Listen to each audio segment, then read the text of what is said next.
ulit.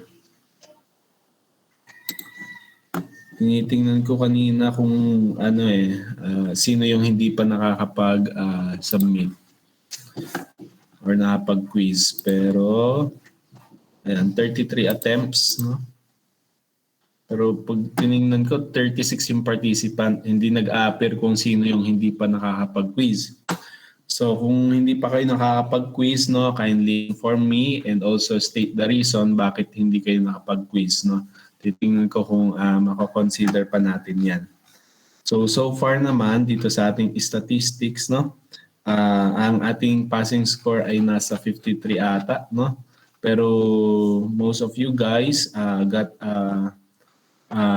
score, no, na 55 and above, no. Mas maraming nakakuha ng 55 and above. So medyo okay naman. So yung mga hindi nakaabot sa ating passing score na 53, so bawi na lang po tayo next quiz or next activity. Ayan. So open QM. Okay? So tingnan natin. Okay, so it's already 3:06, no? Before that, i-record ko pala ang ating meeting ngayon. So as I have mentioned earlier, no, i-re-review po natin yung ating module 1, no? Yung ating first topic, no? Yung first part lang muna yung about systems. So yung system life cycle, so maybe on the other week na. So systems tayo muna. So in your module, you have read the definition of system engineering.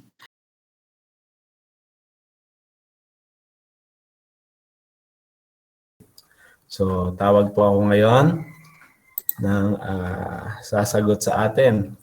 Or kung merong magbo-volunteer, much better. So, how about you guys? Who wants to volunteer to answer? Okay, si Grace Ann. Ano yung system engineering or systems engineering? Sir, base po sa pagkakaintindi ko po sa module natin, sir.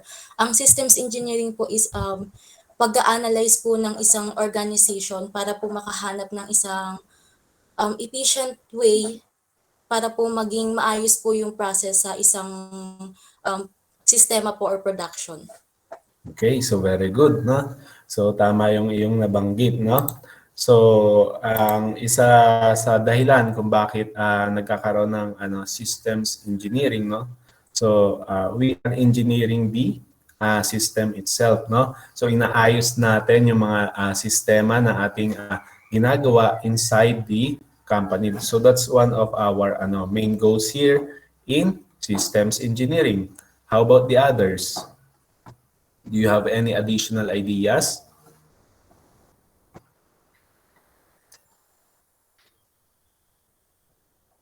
Okay. So, wala na atang ibang gustong sumagot. So, maybe you have the same definition of systems engineering. And as stated in our module, it is a multidisciplinary strategy, no? And method for achieving successful system outcomes. So the customers, users, and other stakeholders must be satisfied for a system to be successful. Okay, so in systems engineering, we can say that a system would be successful once it satisfies our customers or our users or the stakeholders. No, also when a system achieves its function or yung mission na nakalaan sa kanya. So doon natin nasasabing successful yung ating system. So before we proceed with our main topic, which is system engineering, dinefine muna natin kung ano yung systems. So ano ba yung system? Or siguro let's start first by giving an example of a system. So siguro familiar na tayo sa term na system, no? Even during our elementary days, meron na tayong iba't ibang systems na pinag-aaralan. Siguro hindi nga lang kasing bigat ngayon in systems engineering. Pero ano yung mga pero when we talk about system pare-parehas naman 'yan no. Kapag sinabi kasing system, it is a whole and then meron yung mga components. So during your elementary or high school days, what are the systems na inyong na-encounter na? So you may raise your hand if you have any answer. Mga systems na familiar na kayo.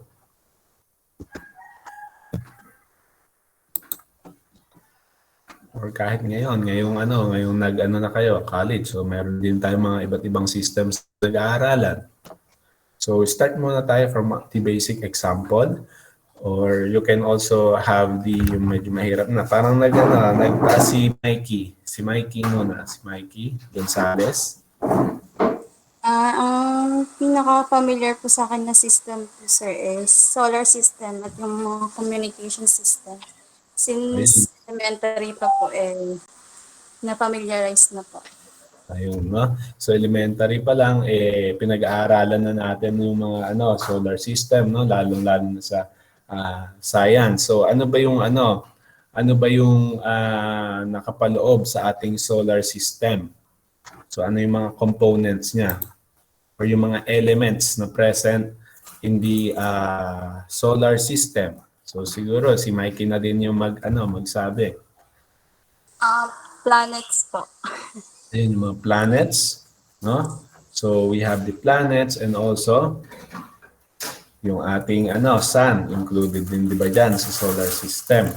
So nakikita natin na yung ating solar system meron siyang sariling sistema kung saan nakikita natin na yung mga planets, no, they rotate and they revolve, no, around the sun, no. So yung mga ganitong klaseng system, no, ano bang tawag sa ganito? Anong pwede nating i-categorize siya?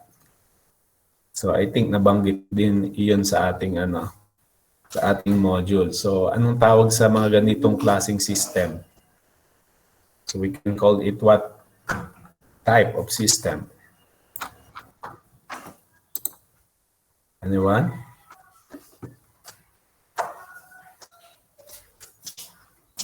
Physical system. Ayan. Ano, Reb? Physical systems po. Physical systems, pwede. Dahil meron siyang physical form. What else? Kasi diba, there's a lot of ways to classify a system, no?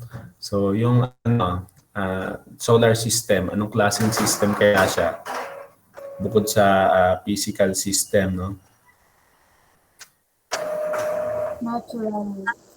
Ayun. So, tama yung inyong nabanggit, si Jenny at si Mikey yung nakita kong sumagot, no? So, the solar system is also considered as natural system. So, bago pa ang lahat, nandyan na yung solar system, no? So, kasi meron din tayong tinatawag na human-made or human-modified. Dito naman sa human-made and human-modified, meron na tayong meron ng part na kung saan ito ay ginalaw na ng tao, no? Or gawa ng tao. So, yung mga natural systems such as the solar system, yung ating mga weather system, it is made naturally, no? From the natural laws of nature, naging present sila. Ayan. So, merong nalabas, merong nabalik, no? So, I think because of their internet connection and also parang medyo umulan-ulan dito kanina na malakas, baka nasa lugar nyo na yung ulan, no? So, okay lang po yan. So, balik po tayo, no? Habang tayo. Okay, so I think let us proceed with the review ng ating content ng ating module. So let me share you yung ating module na.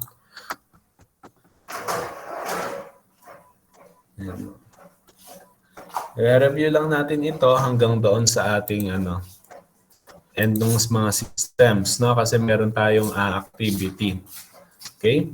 So here's our module 1. So systems and system life cycle, no? So we already defined system engineering as a multidisciplinary strategy and method for achieving successful system outcomes. Okay, so your module, pwede din kayo mag-open in your new tab or sa inyong phone, no, pwede din kayo mag-ano dyan, highlight kung gusto niyo mag-highlight para ano, parang meron na din kayong lecture. Ayan, baka tayo gumana nito. Sa inyo na yan, no? Pwede nyo nang i-highlight for your notes, no? Pwede nyo din itong i-download sa ating CBSU e-learning. Okay? So, ito na. Nakapagbigay na kanina ng isang example, which is the solar system, no? So, sabi nga dito, nabanggit that system is perhaps one of the most overused words in English language, no? Kasi may iba't ibang pwedeng pag-applyan yung term na system, no? So dito, in the first part of our module, we have identified the physical systems, no? So examples of physical systems natin, we have the communication systems, information systems. So siguro ito natakal nyo na. So I don't know, I'm not familiar with the new curriculum kung may information system, no? Pero ang alam ko sa old curriculum may information systems na course or subject. And pulley systems, yan yung kadalasang ano, you call that yung mga sinosolve natin sa ano, sa ano, yung mechanics and dynamics ata yan, no? So, we have here the railway systems, river systems, satellite systems, solar systems. Okay? So, we have the conceptual systems. Pag sinabi naman natin conceptual systems, this part of system is yung medyo abstract na, no? So, more on the ideas or concepts. So we have the philosophical systems, social systems, religious systems, and gambling systems, banking, and systems of the government, and others. Marami pa o yan. So as I have mentioned earlier, there's a lot type of systems. So hindi ko na yun in-include dito because baka masyadong humaba na, no? So we just want you, I just want you to see that ang system talaga maraming application. So later on makikita natin types of systems. Okay? And then here we found out that the term system comes from the Latin word ayan, sistema. Okay? So in turn of the Greek, eto. So, ayan siya. I don't know how to read Greek pero yan daw siya, no? I don't know how to pronounce din yan. No? So, siguro the important definition that we can have here is that whole concept made of several parts or members or system itself. No? So, we can simply say that a system refers to the whole ayan, or the set that results when a number of things have been grouped together in a particular manner for a particular reason. So meaning, we group those things together because it will serve a purpose, no? So naging isang system sila because there's a purpose. So okay, dito naman tayo sa Systems in Systems Engineering. Ayan. So siguro mas maipapaliwanag ko to ng mas maayos kung gagamit tayo ng ating whiteboarding. Ayan. Wait lang. Some people need access to the file. So bakit?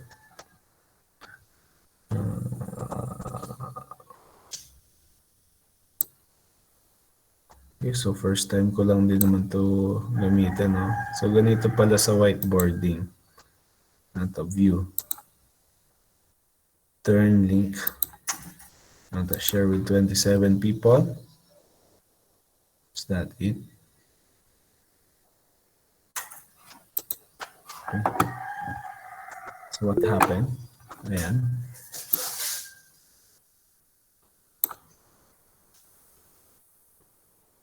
Top sharing muna tayo. Then we have here the ano.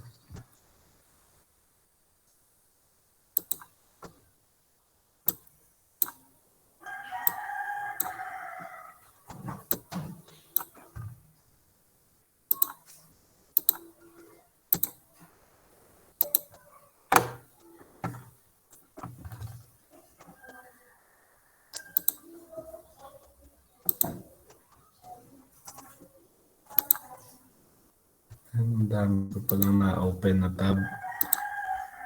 Wait lang. Ayan.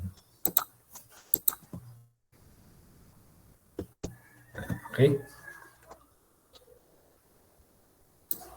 So let us proceed. So sa system daw is meron tayong ano, tinatawag na mga ano elements, no? Okay. Okay. So we can say that this circle is a single element. Okay, we call that system element.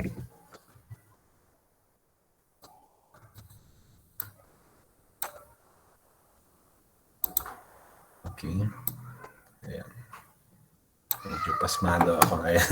So we have here the system element. And here, sa isang system, meron tayong mga interaction of elements. Okay? So a system maybe the system can be composed of a lot of elements, no? So here so it may be with each other. Okay? So here we call the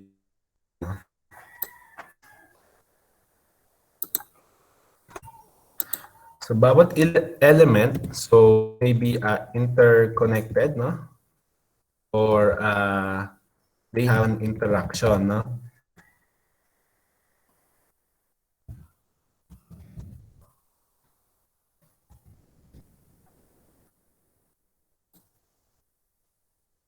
Or interaction. So paano ba tayo nagkakaroon ng ano, isang system?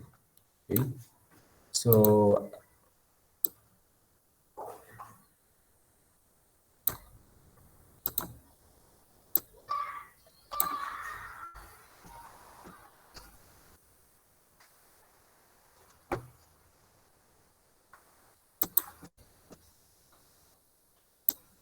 ayan.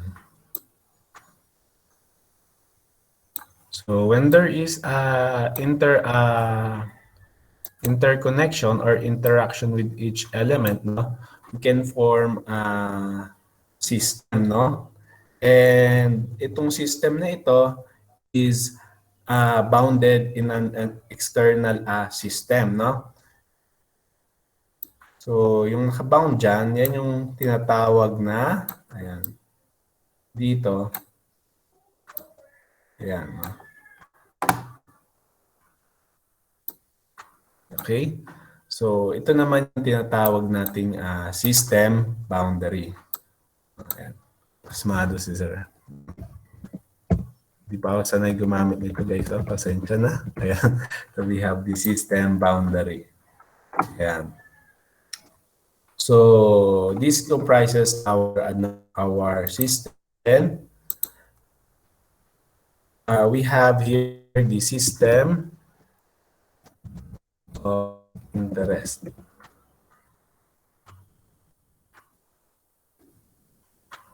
So, ano yung ating tinatawag na system of interest? So, the system interest, no, comprises yung ating mga system elements. Ayan. Also, their interconnections that exist with this defined system boundary. Okay? So, yan yung tinatawag nating systems of interest. So, we have the systems with the interconnection or interaction with the other elements that exist, no, here within a defined system boundary. So, here, bakit nagkakaroon ng system? So, the main reason,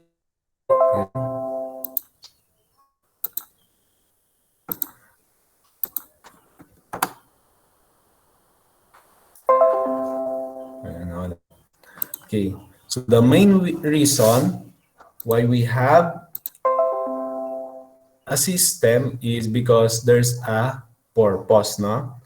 At ang tawag natin sa purpose ng system is mission. Ayan. So, it must be clearly stated by business management and stakeholders. So, the mission serves as the starting point for the design process as well as the ultimate evaluation of the system's fit for purpose once it has been deployed. Okay? So, syempre, paano natin malalaman kung successful ba? Paano natin ma-evaluate kung okay ba yung ating system? So, i-match natin yon sa ating mission. So, kung na-achieve yung mission or yung purpose ng ating system, then successful yung ating system. So, in the broadest sense, then the mission of the system is to provide a solution to a problem. Yeah.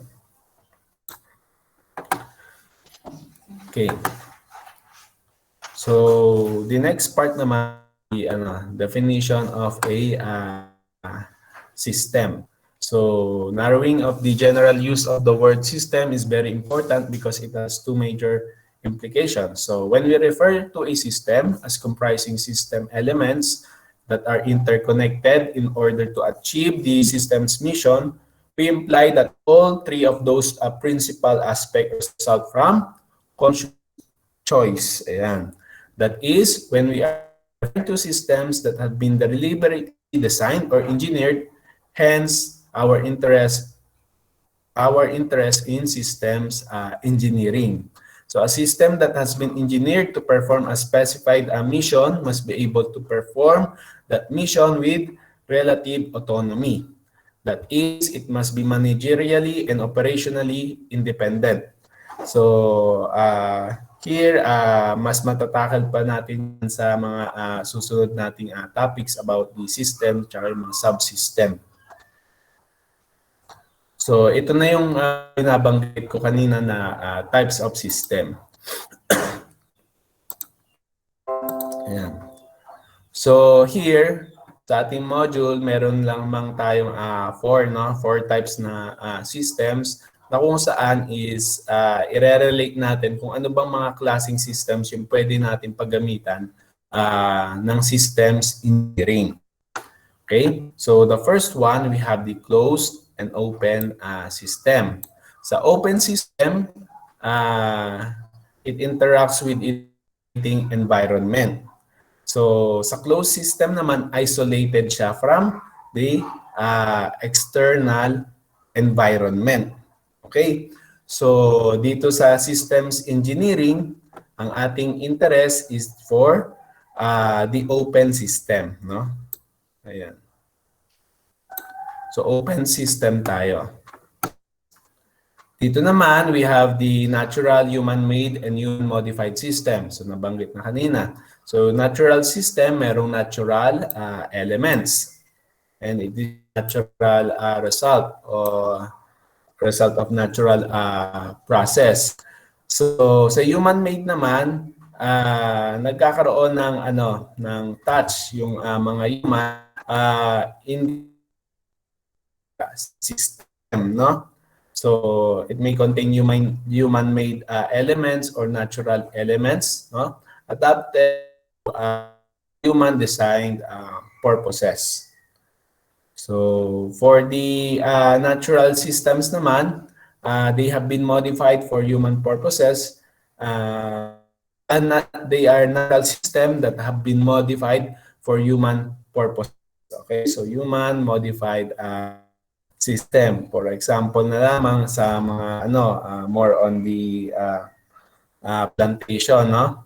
So minsan binabago nila yung ng lupa, slope, no, para maging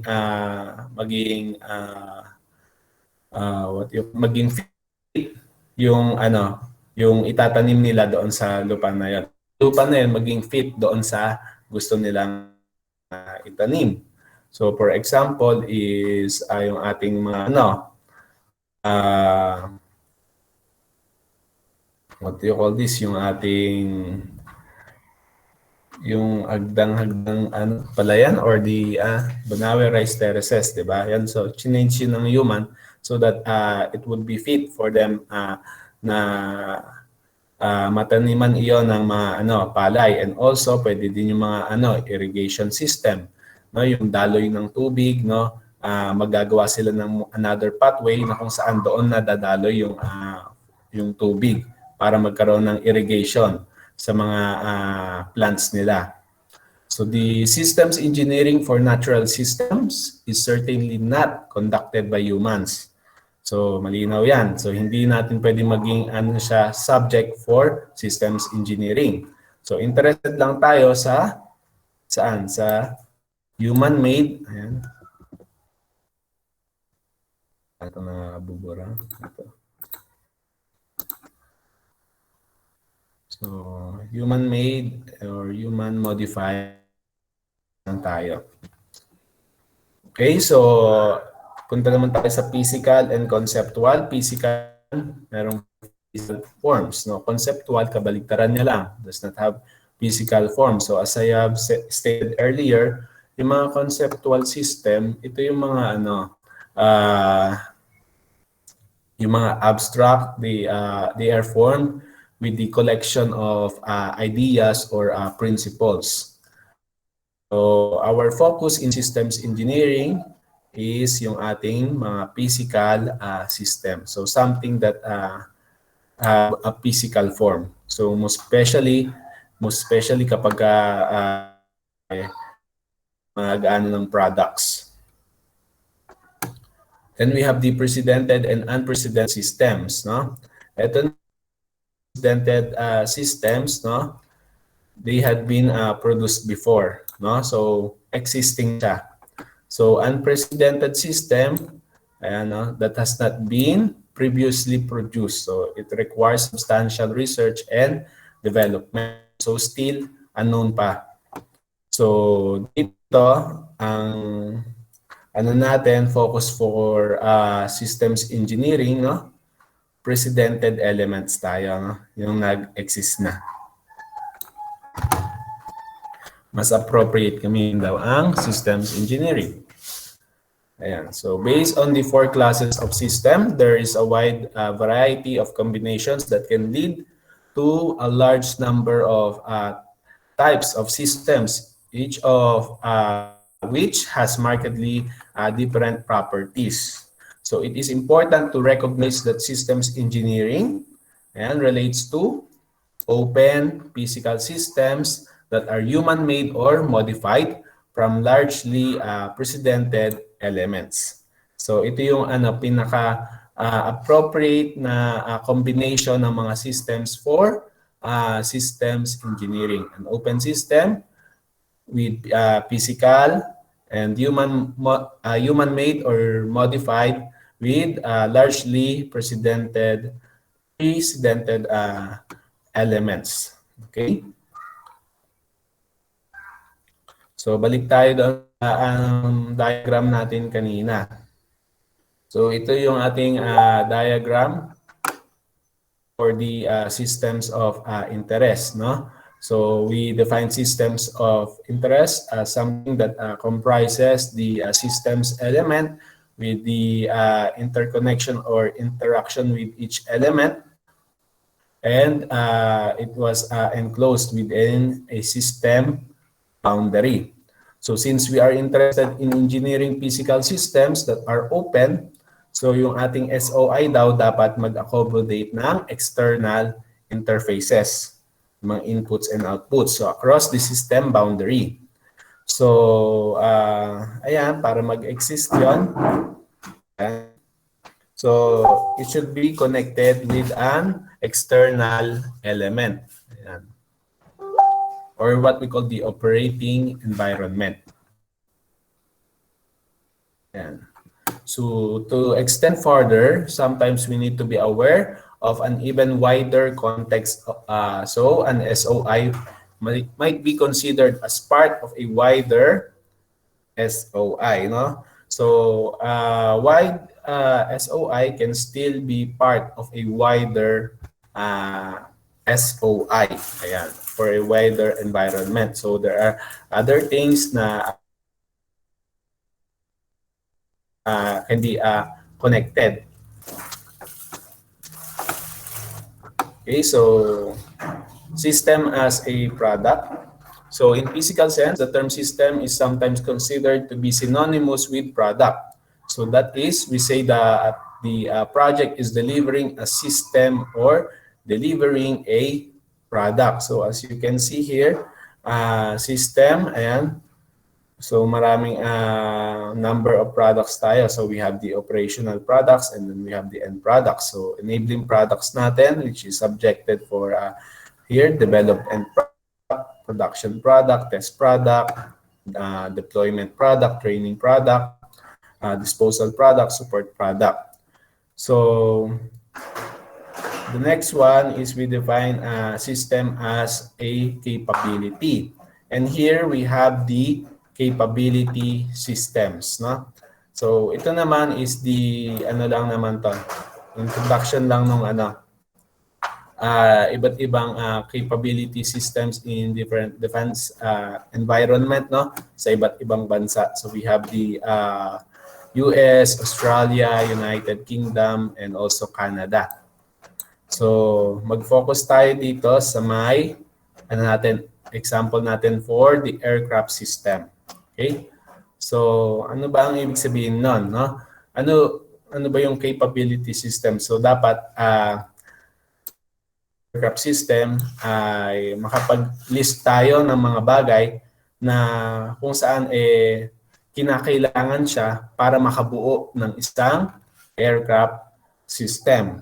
Okay, so once again, the resources na listed dito ay example lang, no?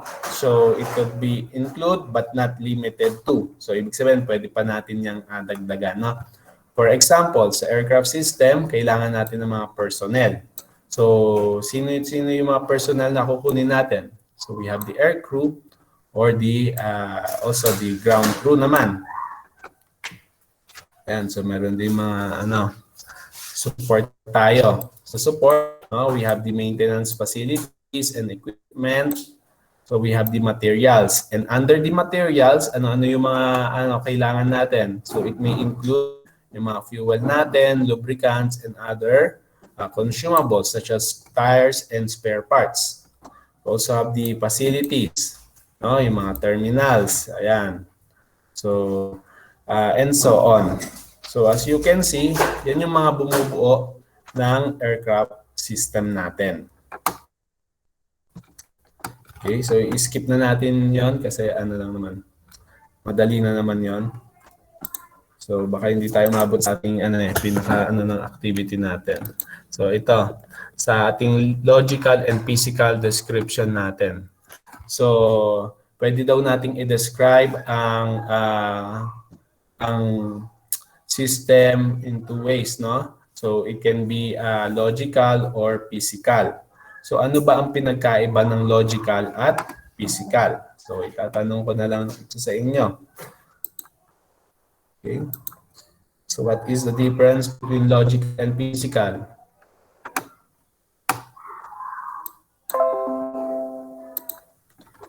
Okay, so dito mag-start yung ating activity sa logical and physical. So are you raising your hand si Angel? Naka-raise hand ka.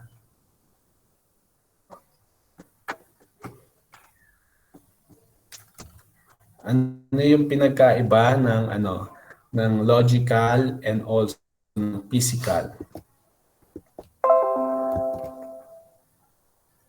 Descriptions tayo. Descriptions muna kasi mayroon pang mayroon pang hierarchy mamaya. So yung mga descriptions muna. Pag sinabing logical description, anong pinagkaiba niya sa physical description? Si Angel? Hello, Angel? Si na lang, Jenny. Si Jenny yung parang nag-raise ba? Nagbo-volunteer siya? Pagkakaintindi ko po sa logical is logical description, nakafocus lang po siya sa functions. Then kapag physical naman po, yung physical appearance na po. In terms of Okay, so very good, Miss Jenny. So exactly, yun yung pinagkaiba nila, yung major points ng pinagkaiba nila. Si logical, it is the function. Si physical appearance niya or the physical form. Okay?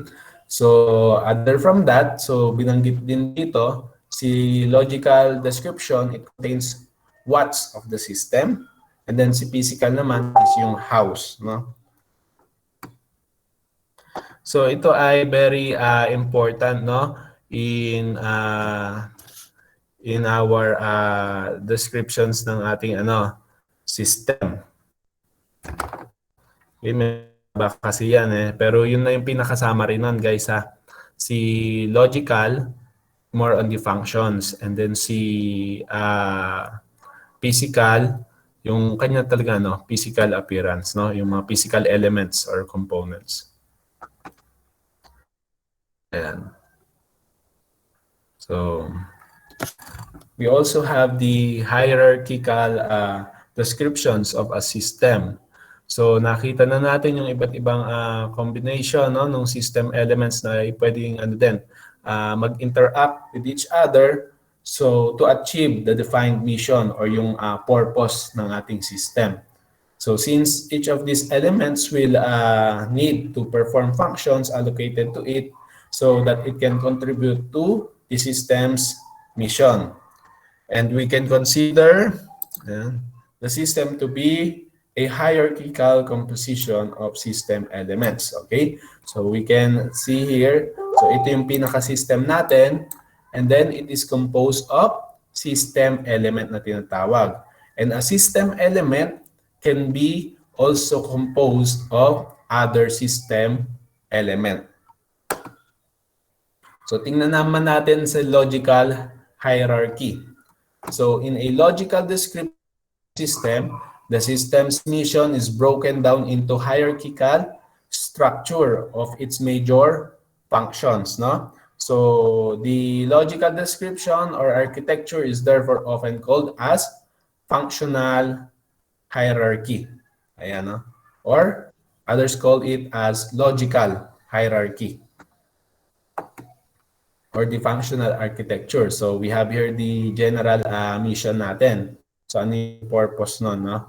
And then we have here function 1. Okay, we have the function 2. Or we can simply say these major functions, no? Major functions na gagawin nating system.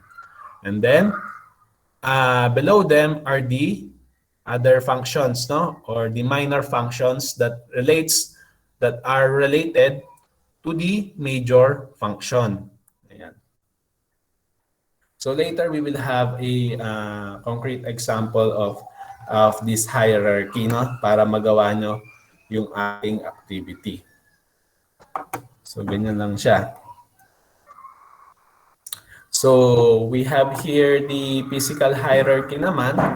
Okay, so in physical sense, we saw earlier that a system can be considered to comprise operational products and enabling products. So the end products of a systems are also normally described in a hierarchy. So here we have a 4-layer hierarchy. Okay? So the top level entity known as the system comprises a number of subsystems and comprises a number of sub-assemblies and comprises a number of of components. Ayan. So ano yung ating system? So binubuo siya ng mga subsystem. And yung subsystem natin, meron tinatawag tayong mga assemblies, no? And then sa mga assemblies, may mas maliit pa sa kanya na bumubuo sa kanya. So yun yung tinatawag components. Okay? So ito yung mga common daw na ano natin, no? So actually ito daw umaabot pa ng 7 layers, no? Ayan. So ano pa ba yung mahalagang points na ating ma-review dito? Ayan, no? So from here, so for example, no, yung highest level natin, no, of an aircraft would be the aircraft systems, no? So we have the aircraft systems.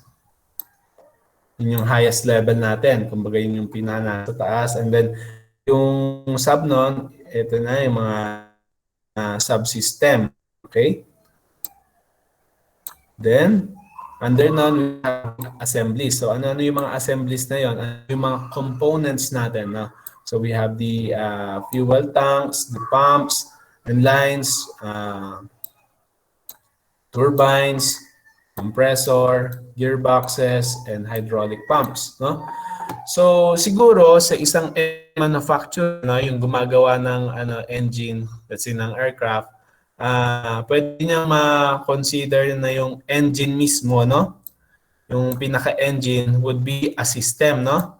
So comprising the ayan, kasi meron siyang fuel, power plant, and hydraulic systems and so on.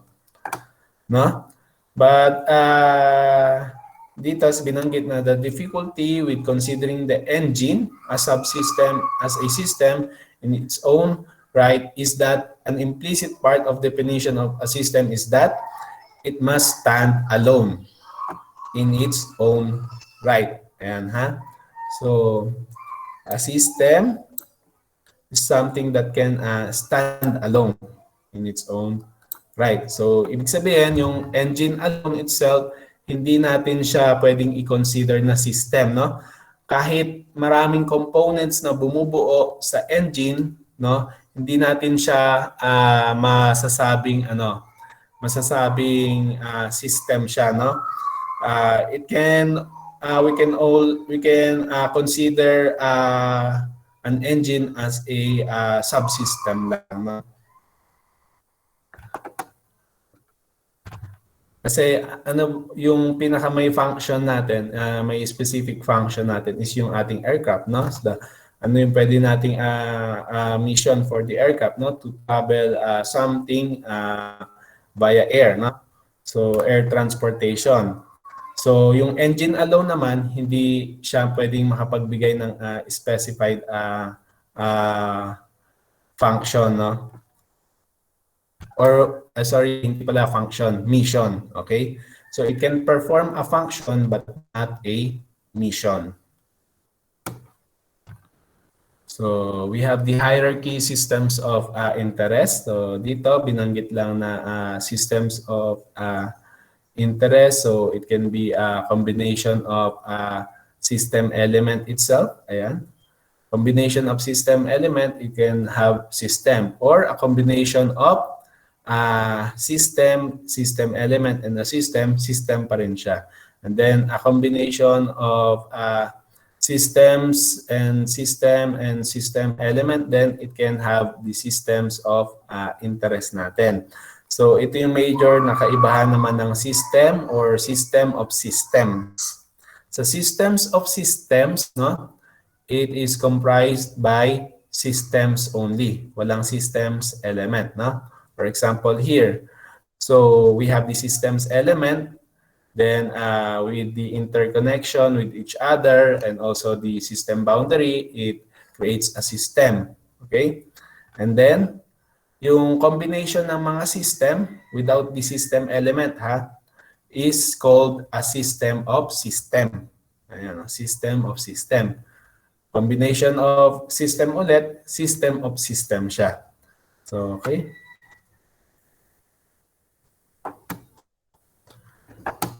So, ano ang malaking kaibahan ng system tsaka ng system of systems? Ang system, optimized na siya. So, it will serve the system's purpose. So, sa systems of systems naman, so it is most likely not optimized since combination siya ng maraming system na which is already may kanya-kanyang specific function na specific mission na gagawin na. Okay? Unlike sa system, no, meron lang siyang specific mission, so optimize siya for that. But systems of system, it might be not yet optimized. Okay. So yun lang kasi ang next na natin is the system life cycle. So it's already 3:51 na, but may time pa naman, proceed po muna tayo sa yung activity natin ngayon. Okay, let me show you our activity na ipapagawa ko sa inyo.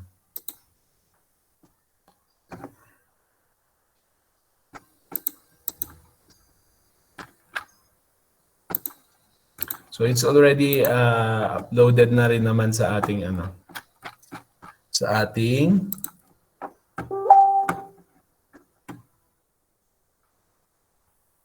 e-learning. Ayan, so under the activity 1, so buksan niyo yung ating e-learning, then meron doong activity 1, then open niyo yon, then meron doong file, no? May file na naka-attach doon. So click niyo yung file para ma-download niyo at ma-open niyo. So nandoon din yung instruction ng ating gagawin.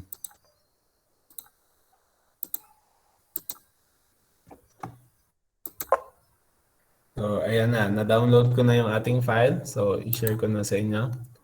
Ayan. So, ito yung ating Ayan. Nakikita ba? Hello? Kita nyo ba yung ating Parang hindi siya nag-appear dito. Black kasi yung nakalagay dito sa aking sa aking screen. So I don't know if Black lang po, sir. Black lang po. Black lang din. Wait lang. Ulitin ko na lang. Okay, wait lang po. Present now. A window. Ay, ano ba tama? Paka-tab, no? A-tab. Parang hindi rin. A window.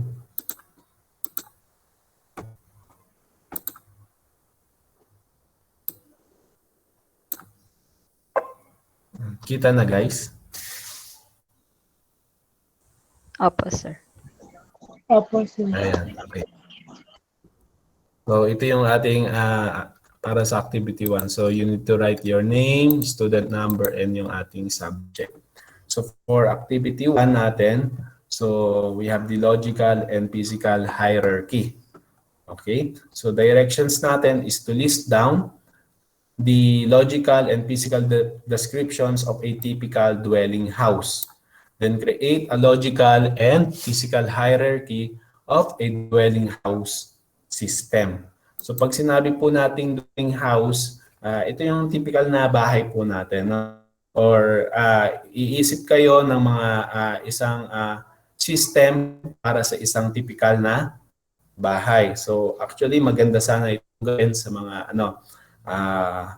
mga company, no? Yung magiging parang titingnan natin yung system nila. Kaso because of this pandemic, so hindi man natin yun magagawa. So ang pinakamalapit na pwede nating magkaroon tayong idea na is our houses, no? So our own houses. So here you will think of the ano ba yung mga elements na kailangan natin for a typical house. Typical house lang yan yung meaning nitong dwelling house natin. So we have here the logical descriptions and physical descriptions. So ano yung gagawin natin dito? So you would think of the things, no? 'Di ba pag sinabing logical description yung mga function, no?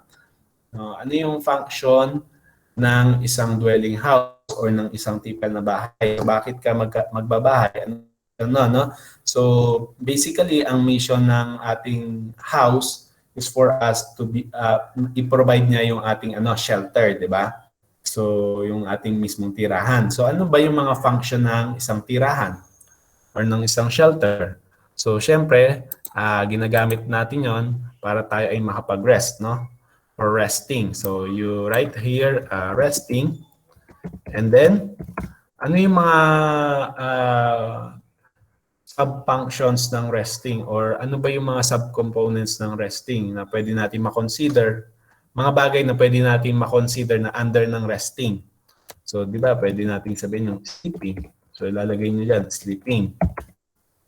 Ano pa? Part ng resting. Okay, sitting. And so on and so forth, no? So, siguro magdagdag pa tayo ng isang function, no, na galing naman sa inyo. How about from you guys? Who wants to share his or her idea? Raise lang ng hand or kahit mag-open na ng mic. Ano pa yung ibang function ng ating house? Pwede kayo mag-type sa chat box natin or ano.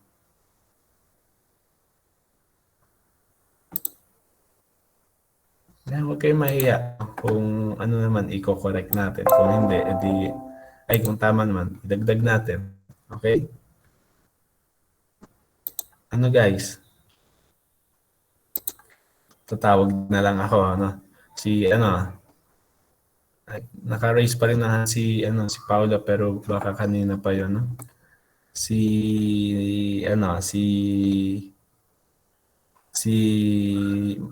Maureen Santiago. So Maureen, nariyan ka ba?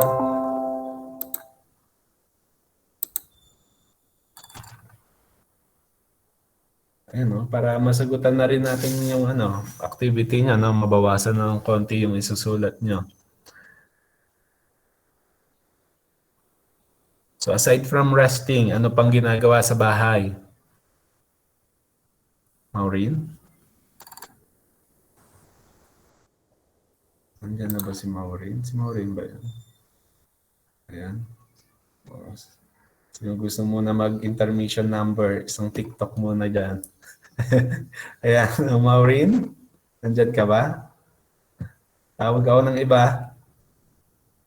How about Christian, si Rafael na lang. Rafael Godwin.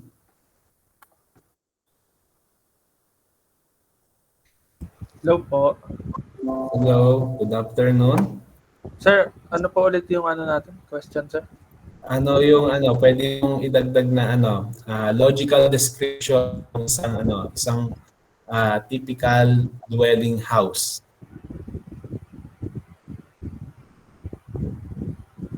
Meron ng isa dyan, no? Pag sinabi nating logical descriptions, ano yung mga function? Ba, ang mission natin ng dwelling is for shelter. So, meron na tayong shelter. Ano yung ginagawa natin within the shelter? Ano yung pa yung ibang function? So, dito, identify natin resting. So, meron ding, let's say, a sub-function yon. Ano yung ginagawa natin na nagpapakita ng pagre-rest? Sleeping and sitting. How about the other logical description natin? Pwede po ba yung cleaning, sir? Cleaning? Yes po. Pwede na cleaning. Okay? Kasi yun naman yung isang function na ginawa natin within the shelter. Nagki-clean din. Okay, cleaning. So, under cleaning, ano bang tinutukoy mong cleaning dito? Yung cleaning ng katawan ng tao or yung paligid? Pwede po pareho, sir. Applicable po for both. Cleaning. Kasi mag-ano tayo ng mga sub-function sana. So, sabihin Sige sir, na sa ano lang cleaning po, ng sarili na lang po. sa sarili. O, Yes po. ano kayang magandang Taking a term? bath, Baka sir. may ayun, taking a bath. Pwede yan. Baka meron kayong maisip na magandang term bukod sa cleaning.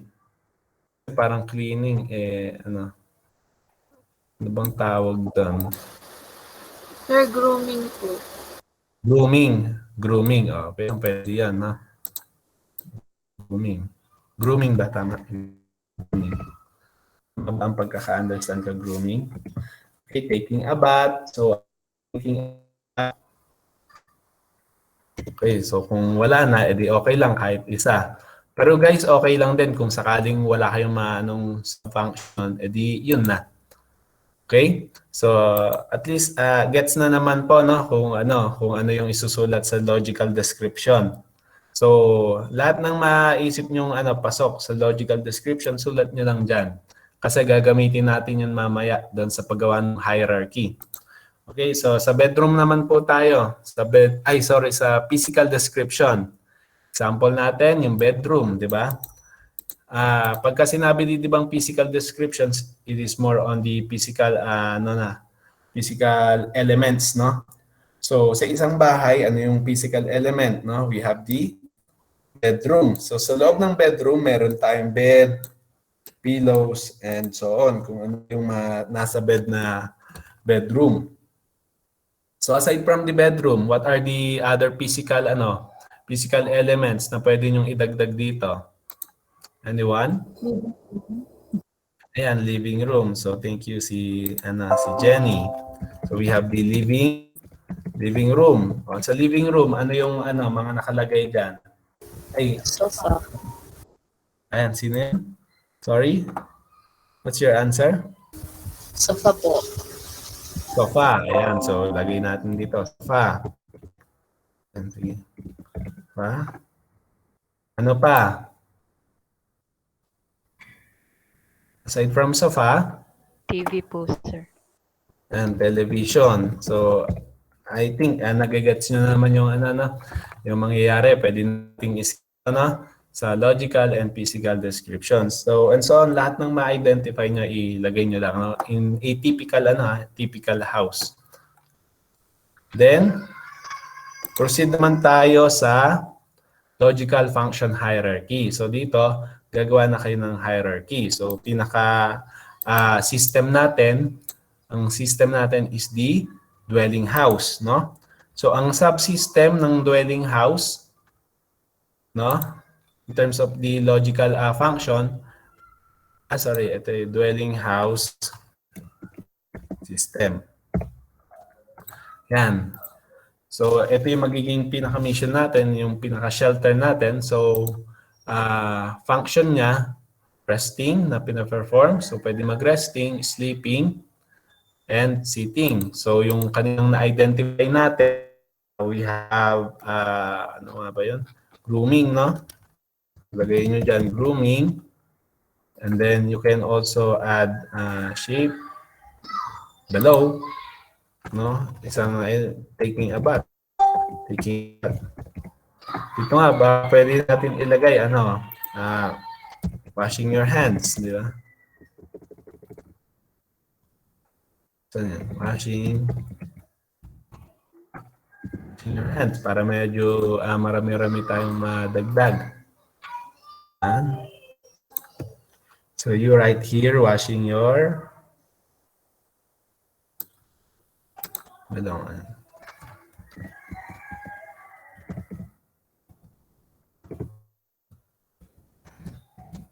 make sure lang po natin na yung mga susulat natin is nakikita nyo yung hierarchy order naman, no?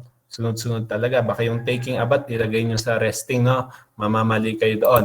And pwede po kayo magdagdag dyan, ha? Lahat ng ma-identify nyo dito, ilalagay nyo po dito sa ating logical functional hierarchy. Okay?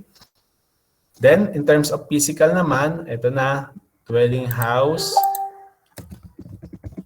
system Ayan. So, ano yung mga ano niya? So, ito yung pinaka-system na dwelling house. Ano yung subsystem niya? So, we have our bedroom. So, ano naman yung mga components ng bedroom? We have the bed, we have the pillows, we have the ano ba, mga bedsheet, yan. Ilagay nyo kung gusto nyo. So, pero siguro yung bedsheet, baka pwede na nating i-ano siya as an ay sorry, ito assemblies tapos components ng bed. Ayan. So, naka ano naman yun eh. Then we have this living room.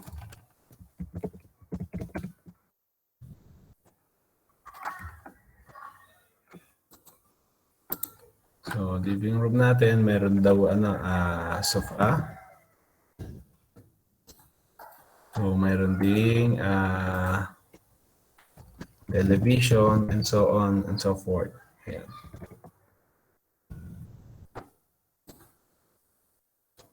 Sige. Okay, so ganoon lang. Lahat ng mailista nyo dito, gagawa nyo ng hierarchy dito. So, logical and physical. So, okay po ba tayo doon? May questions po ba? Questions po? Kailan po pa Si Jenny po? Okay po pala. Okay na. How about the others? Si Grace Ann? Sir, okay na po. Okay. Si Ada Colin? Ay, ayan.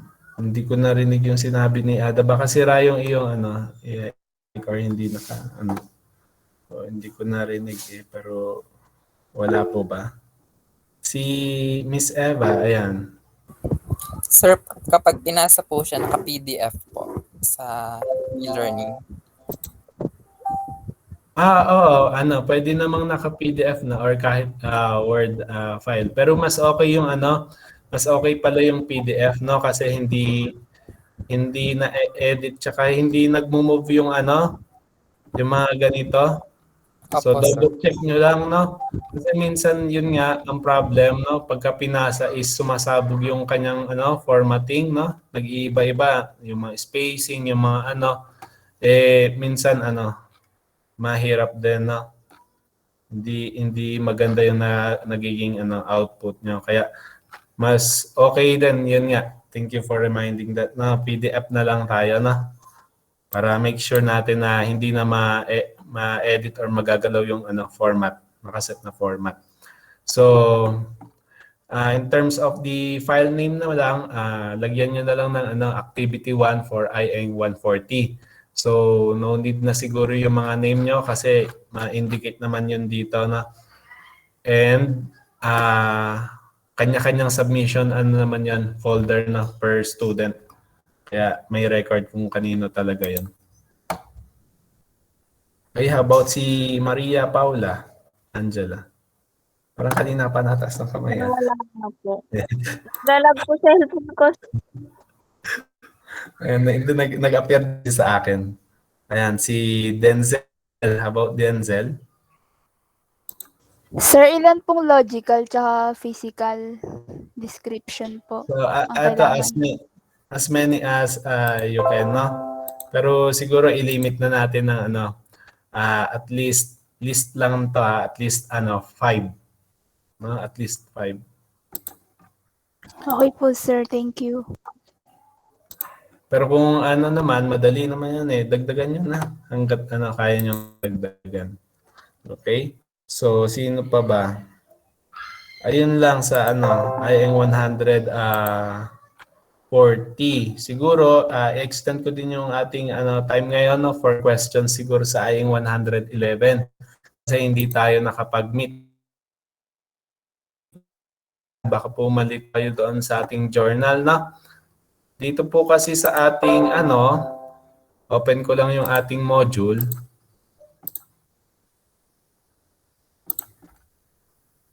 So sa IN 140, okay na po tayo, ha. Kung may questions kayo, sige lang. Or mag-chat na lang kayo. Yung sa IN 111, ay nawala pa yung aking e-learning.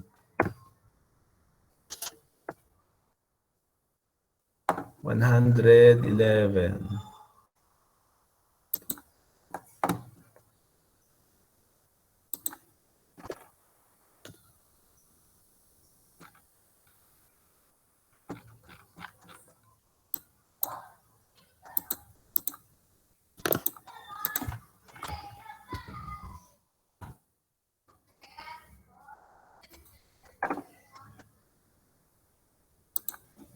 Wala.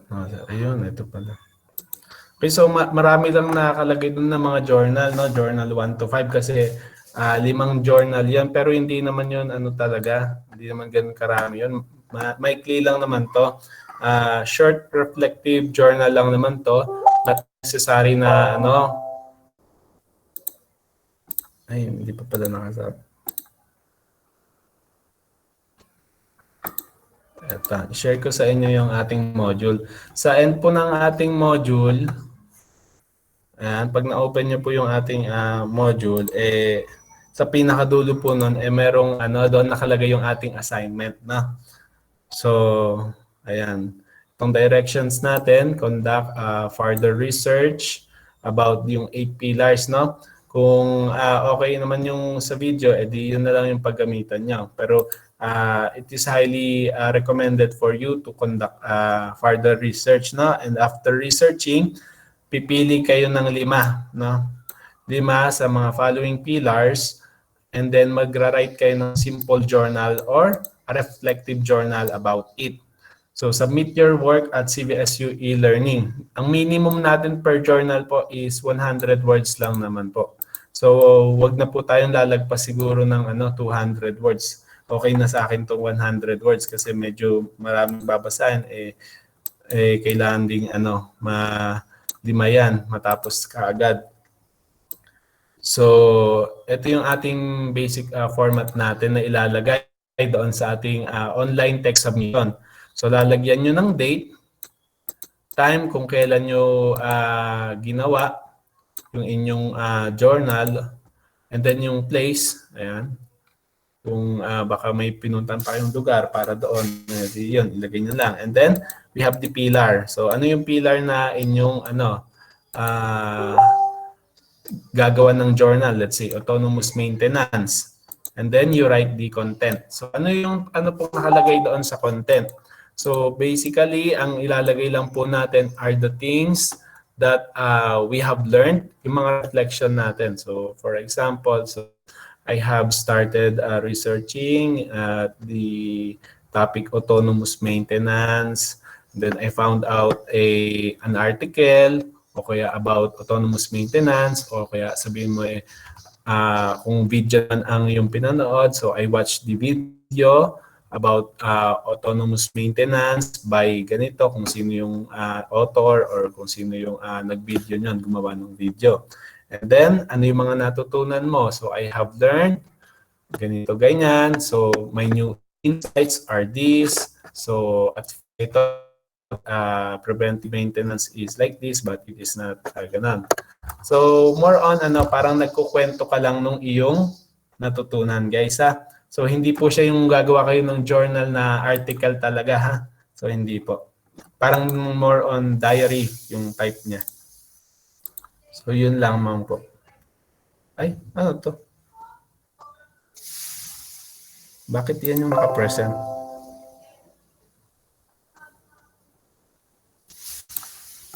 Okay. Sorry. Napindot ko pala. Ayan. Lamang po. Stop sharing ko na. So, may question pa po ba? Sir, saan po ilalagay yung pangalan po doon sa Yung isasubmit nyo. No need na yung pangalan niya kasi di ba parang din siya yung submission sa bawat submission folder, automatic nakikita ko na kung kanino 'yon.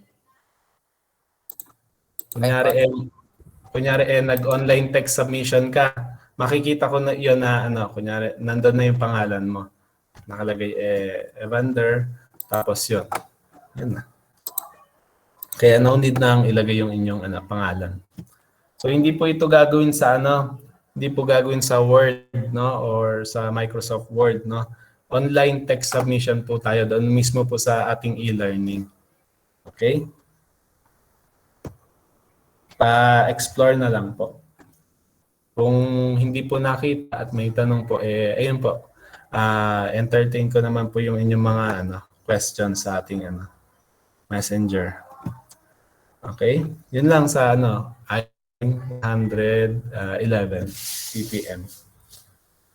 How about the others po?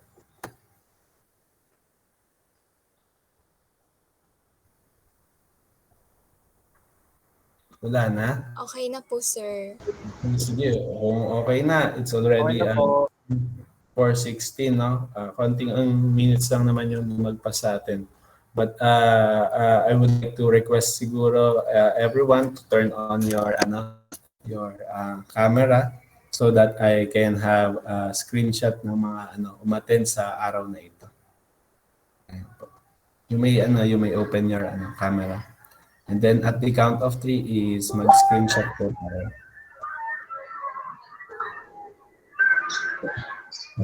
Parang iba yung kay Christian Jose.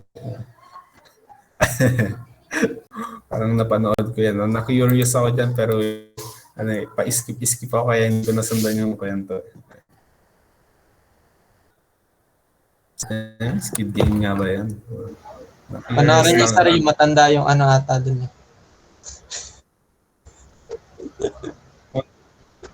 Accounts ko na siya kasi hindi ko talaga yung ikaw nang isip sa yung naglalaro sila. So, hello everyone. So, let's have a screenshot po ng ating meeting today. Saan ba yung aking print screen po tayo in 5, 4, 3, 2, and 1. Ay, bakit ganun? Biglang nawala. Anong? Isa pa ulit. Okay, 5, 4, 3.